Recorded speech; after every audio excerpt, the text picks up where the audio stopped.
All righty.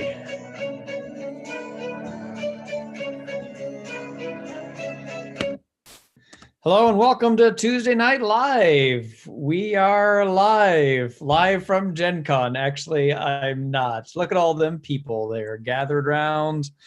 I'm not actually there. Doing what they're not allowed to do. That's right. Bunch of non-socially distanced. It's so strange to see people like hanging out together. Nope, I am in my basement just like everybody else. That was a picture from the olden days, 2019.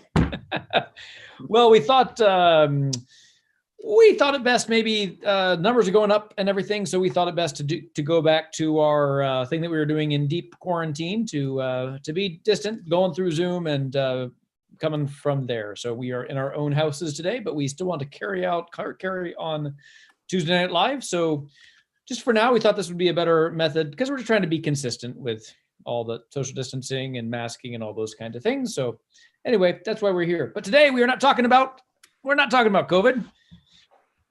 We're talking about the saints. So I'm Father Kent O'Connor. Hello there. Hello, I'm Michael Sheeran. Hi, howdy. Hey. Howdy. We welcome you. Again, like always, if you have any questions for us, you can just throw them there in the chat. We'll be happy to address them as we see them. So today we are talking about St. Frances Xavier Cabrini, the first American canonized saint. So she was canonized. Oh gosh, I was going to look up that date. Do you have that date handy on you there?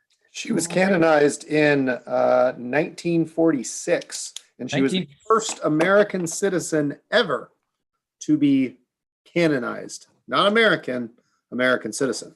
She was born in Italy, and she is an immigrant. So she came over to work in New York and to help build orphanages and other places to help the needy and the poor. And so she was born in 1850, died in 1917. So just a little over 100 years ago.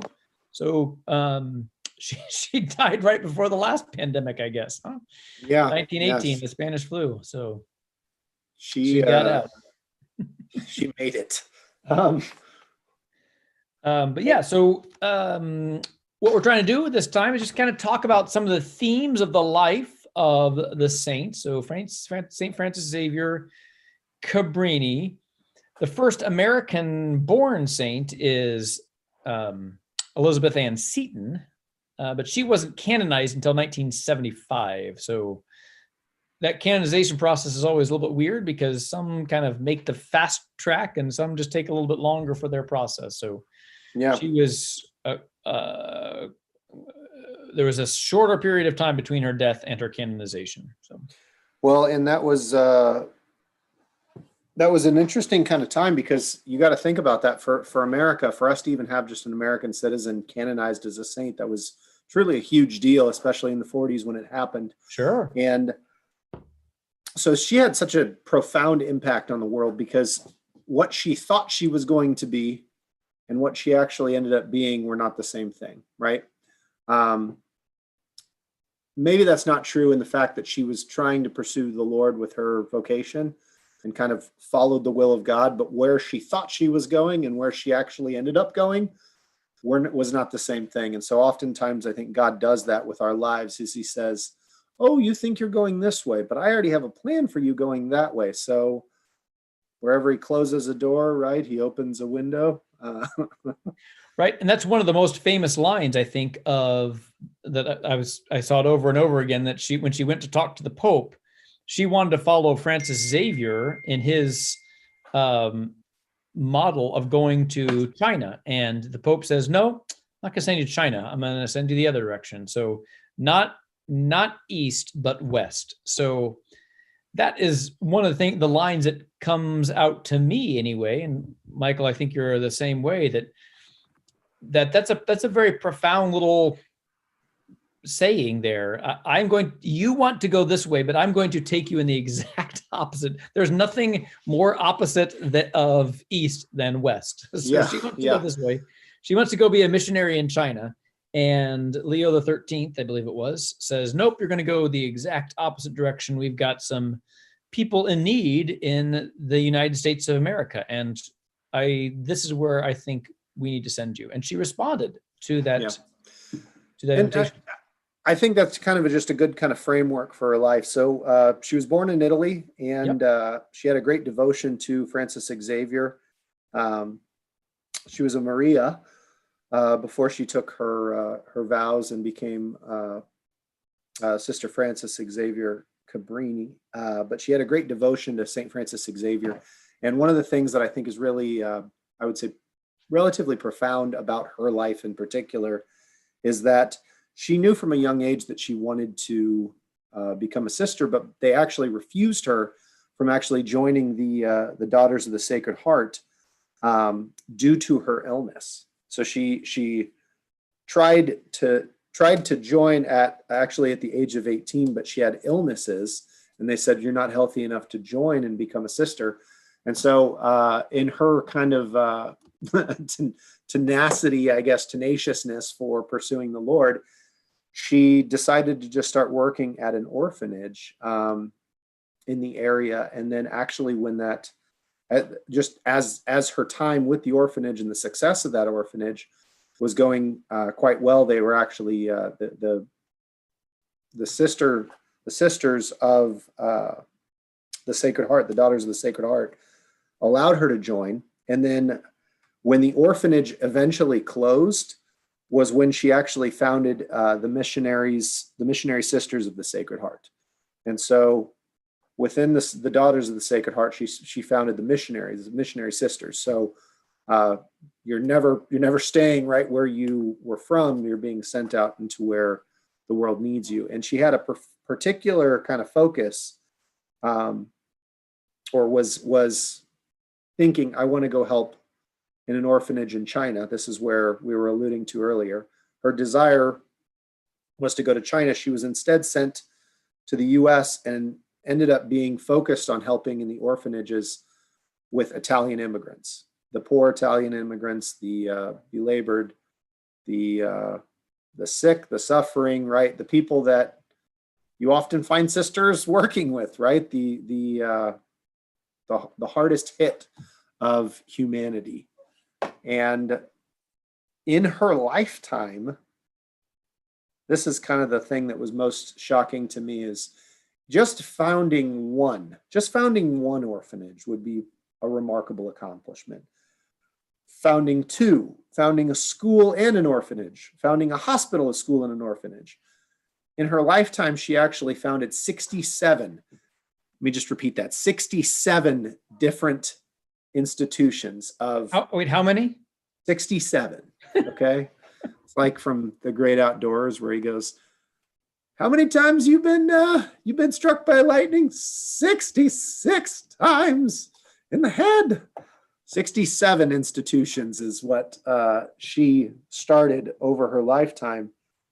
And one of the things that's actually most interesting, especially about this year, and I don't know if you knew this, in Colorado, they renamed Columbus Day St. Francis Cabrini Day. Oh, nice. Yeah, after the whole, kind of upheaval of, Columbus had slaves and all that stuff that's going on, where people are kind of rebranding anyone that had a part in that. They've taken, and because she had such a profound impact actually in the Colorado area, I mean, there's quite a few hospitals and areas that are present over actually in the Colorados. And so they have a particular devotion to her there, but they renamed for the federal holiday, instead of Columbus Day, it's St. Francis Xavier Cabrini Day. Huh. I didn't know that. That's neat. Near Boulder. So I don't know if that's a national move. I don't think that has happened, but locally they're calling it St. Francis Xavier Cabrini Day. So that's lovely. Yeah. So God works in all of our lives differently. Sometimes we know from an early age what we want to do, and then that we kind of follow that path all the way through. But oftentimes it seems the life of the saints. Well, I'm going to talk about Saint Therese of Lisieux. Although she wanted to live a long life as a sister, I suppose, but she was dead set about being a Carmelite, and that was what she was going to be, and she made that goal. This is different. She wanted to help the poor. She wanted to help the orphanage, the orphans, and all those things. But her life didn't go exactly as she was thinking. She was thinking she was going to go to China, but these great opportunities that God opened up for her to serve, and in a way that she had not considered. I think it's quite Yeah, beautiful. you were talking about, I didn't read about this, but you had read that she had a tremendous fear of water. Yes. So one of her great fears, I guess it's hydrophobia. She was afraid of the water, and she really hated going on a boat in the Atlantic Ocean. She was really scared of sinking. Um, and she And that was traveled a back. shorter boat ride, right? I mean, yeah. That's right. So you had to go back and forth from Italy to New York, and how scary that must have been for her. But she knew that this was her mission. This was what she was called to do. And sometimes God kind of calls us into those fears and says you need to rise above them. I mean, like, and for her, literally, I mean, going above the water across. So yeah, she on the outset, it doesn't look like this is yes, I'm going to go to New York and I'm going to do that. I'm going to sail back and forth. That's exactly what I want to do. No, there are several things that stood in the way, at least in her mind, of this is not a good idea.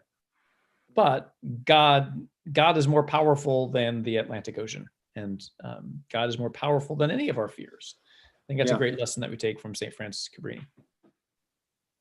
We oftentimes talk about just being, as Catholics, we're being sent and we're being kind of pushed out to do things that are outside our comfort zone. And so she really is a good model for this. Of she wanted to number one, go the opposite direction, but out of obedience to kind of what her bishop and the area, and the Pope, yeah, well.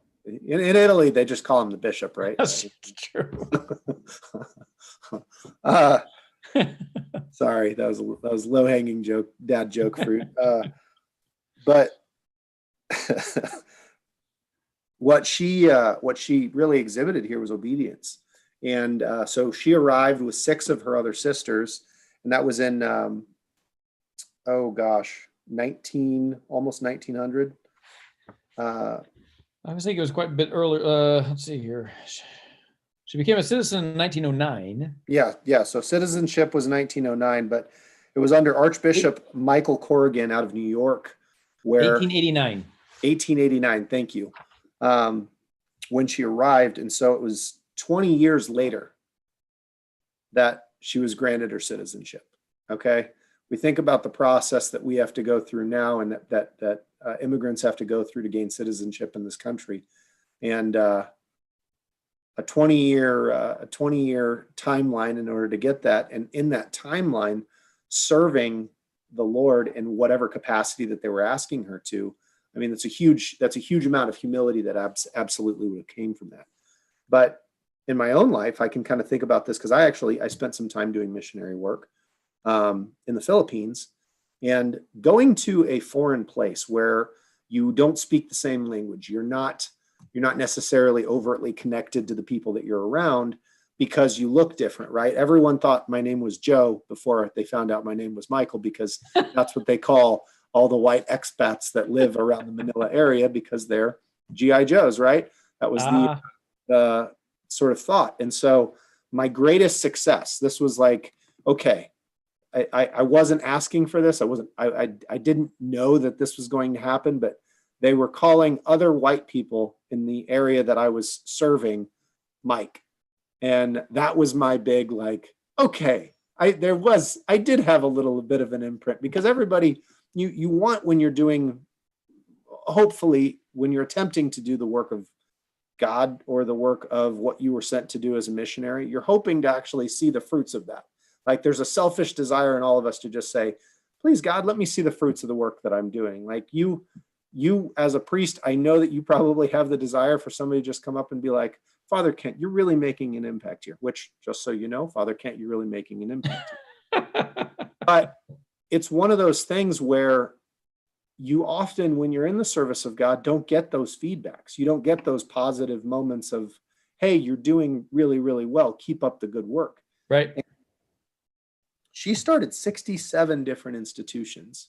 And during her lifetime, there was a miracle that was kind of attributed, a healing, where she actually returned eyesight to a blind boy that had this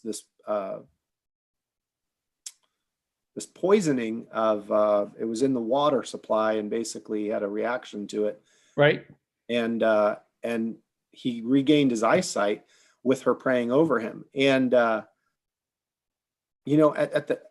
the greatest kind of hope of all of us is to just be obedient to that which we're being asked to do. And that's really, really hard, especially when you're in a foreign place where you're saying, I don't know anybody.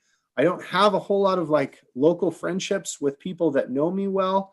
And when you're speaking in a language that isn't your native language, oftentimes people will use euphemisms, right?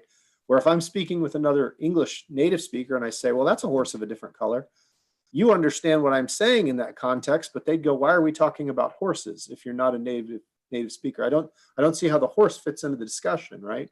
So you have to kind of continually explain your meaning, because we have so many euphemisms. Oh, you're just pulling my leg. Or, man, that must have cost an arm and a leg. And they're like, no, I have both my arms and my legs. I did not, I didn't lose any of them, And when you're in a place that's foreign, oftentimes you don't ever get to kind of let the guard down and have to stop explaining what you mean if you're not speaking the same language. And so you're constantly, when you are learning a new language for the first time, which for her first language is Italian, her second language English, it had to be very hard to kind of continually be learning and learning and learning just in order to exist, right? And we being a two culture parish, we need to kind of keep that front of mind that many of our Catholic brothers and sisters here at the parish, their first language was not English. And Right. The speed at which I'm speaking now may be really hard for them to understand what we're saying. And so there's sometimes the ministries of love that we're praying for could be right in front of us, but we're overlooking them. Yep, absolutely. That our missionary land is in some ways often right in front of us. Yeah. She had a really terrible time, at least as what I was reading. She was not good with the languages. That's another drawback. So I'm going to go foreign land. I can't pick up the language very well. And she didn't come here as a spring chicken either. So she was a bit older. Yeah, she was born in 1850 and didn't get here till 89. So she tried to join her order at 18. They accepted her in 77. So she was 27 when she finally became a nun. And then it wasn't until 22 years later before she actually gets sent on the mission after founding the Missionary Sisters, 22 years earlier. Right. So, 39, it's still pretty young, but it's a little bit, it's harder to learn a language the older you get. Excuse me. I said 22, 12 years later. So, yeah. And that's a great point too, of just, it is hard as I work often in a language that's not my native language. It is hard to try to communicate those things. But as I look back on my own life, I always kind of knew that Spanish was going to be something important for me. I remember I took an elective in 6th grade in Topeka at Most Heart. They were offering a Spanish elective, and I took that. And I took Spanish in high school thinking, I'm going to need this. Which was a bit forward thinking for early 90s in Topeka.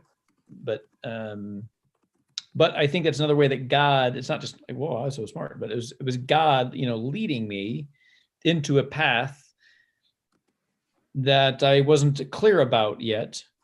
I think that's the way that God often works and as I look back on my life, and Michael, maybe you can say the same as well, into a path. Well, I hear sound.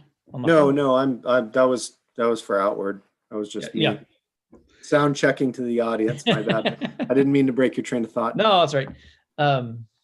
But when I look back on my life, and maybe you see this in your own life too, the older I get, the more I see the kind of fingerprints of God, like, oh, well, that's why that happened, or that's why I went through that cross. Or Yeah, it's kind of one of those things where all that phrase, he makes straight all roads, right? It seems like a much clearer path looking back on where you've come from than while you were going through it. And I really like this. There's this poem by Antonio Machado that says, caminante no hay camino, se hace al andar, right? Traveler, there is no way. Traveler, there is no path. The path is made by walking, right? Or when you begin. And so it's kind of this harken back of, instead of really worrying about, God, where are you taking me? Maybe just focus on, like, God, what is the step I need to make right now? Right? As opposed to saying, I need to take all of these future problems of, maybe I'm going this direction, maybe I'm going that direction. Oh, Lord, where are you taking me? Like, where? I need to know the final destination, instead of saying, okay, God, I just need to know what my next step would logically be. This coming from the financial planner, I might add. Yeah, and you got to realize my entire job is looking out years and years and years in advance, and modeling and doing advanced mathematics to just basically say, what's our probability of your success based on you doing what you're doing right now? And so when you're doing these kind of complicated calculations just to say, how are we doing today? It always does bring it back to, okay, let's tweak some of our behavior right now, and then say, if we live with that behavior, how are we going? But one of the things that we need to do with regard to our faith life is that same kind of approach of, if my final destination aspirationally is heaven, right? Or at a very, very minimum purgatory, but we should be aiming for heaven with everything that we've got, right?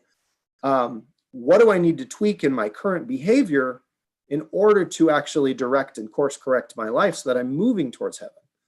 Because if I don't course correct now, how much pain number one, will I cause to myself? Because even though there are some sins that may on the surface seem like fun sins, how much damage am I either causing to my physical self, my spiritual self, my mental self, right? Am I watching things that I shouldn't be, and they're creating sort of desires that are unhealthy? Am I comparing myself to every Instagram person or Facebook person about their house or their life or their car or their spouse or their kids or their parents or their relationships with other people, or maybe their friendships, right? And am I going to this place with my life that I'm just unsatisfied because I want, instead of what I have, to have what I'm never supposed to have, which is a life of someone else, right? And right now, I think that's a lot more relevant than probably it maybe was in the past, because we're at a place where we're all craving community, right? Like, I would give nothing more than to just be across the table with you tonight, Father Kent, but we're observing in a level of obedience to what we think is for the best, right? With the knowledge that we're given. And that's behavior that we can control now today in order to do better for the future. And so the question is are we doing those same kind of introspective views with, like, our behavior, right? With sin, with complaining, with envy, with greed, with lust, with pride, right? Are we looking at those things that I'm doing right now today, and even these mental pathways that I take myself down? Or am I just saying, man, God, I hope you let me in. I hope you save me a seat, Lord. I'm not going to do anything to earn that seat or to amend my life to make myself ready for that seat. But man, God, I really just hope there's one more seat left in heaven when I get there. More of this like assumptive, like the Lord's going to let me in no matter what, even if my life doesn't reflect that I ever loved him or knew him. Great stuff. No.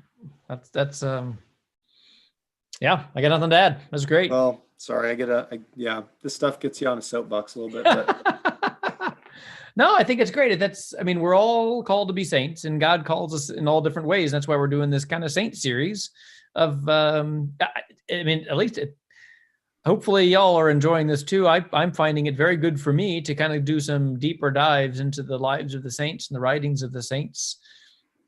That I have done a little bit before, but it's good to revisit some of these heavenly friends that are sitting at the table right now and praying for us and want to invite us to that table to participate as well. Well, and also it's about community, and right? If we're desiring, if maybe God has placed a loneliness in us or allowed a loneliness to exist in us, maybe that's kind of a calling to maybe reach out and actually rediscover friendships that maybe we've let go dead, or let go dim, maybe let that fire of friendship kind of flicker down.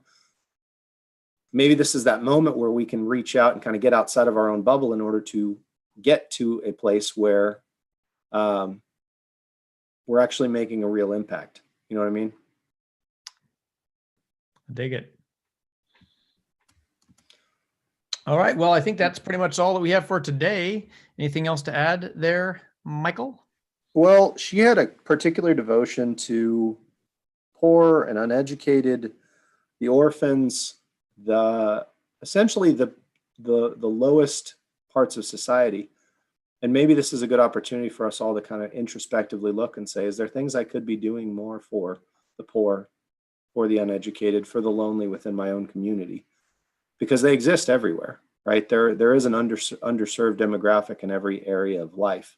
And so maybe that's kind of that opportunity for us to kind of hearken to and hope that there is a level of relationship out there that we can be a part of. Yes. Yes, I think we continue to look at that like as a parish, how are we doing that and how are we ministering that? We have a kind of a proud tradition here at Good Shepherd of being an outreach parish and trying to reach out. I think there's always a chance for us to look inward and say, what can we do better and how can we improve, and what are some outside the box thinking that we can do to have that more in our forefront, because I think that's a particular charism of our parish as well. Well, it's just worthwhile to do a quality check every once in a while. Indeed. All right. Well, thanks so much for tuning in. We'll close it out with a prayer, and it's your turn. It is my turn. Yes. So let us pray. Heavenly Father, we thank you for the gift of all the saints. Today, we thank you especially for St. Frances Xavier Cabrini. We ask that her spirit of and passion, that might touch our hearts as well, that we might appropriately respond to how we can respond to your call wherever it might lead us. And if you've touched our heart, especially to work with the poor, the disadvantaged, and the lonely, those who need your presence, Lord, help us to be that presence for them and to carry out your work. We ask all this through Christ our Lord. Amen. Amen. All right, thanks so much. So we've got next week, we got somebody else. Who do we got? St. Andrew, Apostle. Yeah, he's an OG. Original gangster. We're not allowed to say that. Yeah, he's one of the OGs of the faith. He's an OD, original disciple. Original disciple. Yeah. All right. Well, thanks so much. Have a great night, everybody. And we'll see you next week.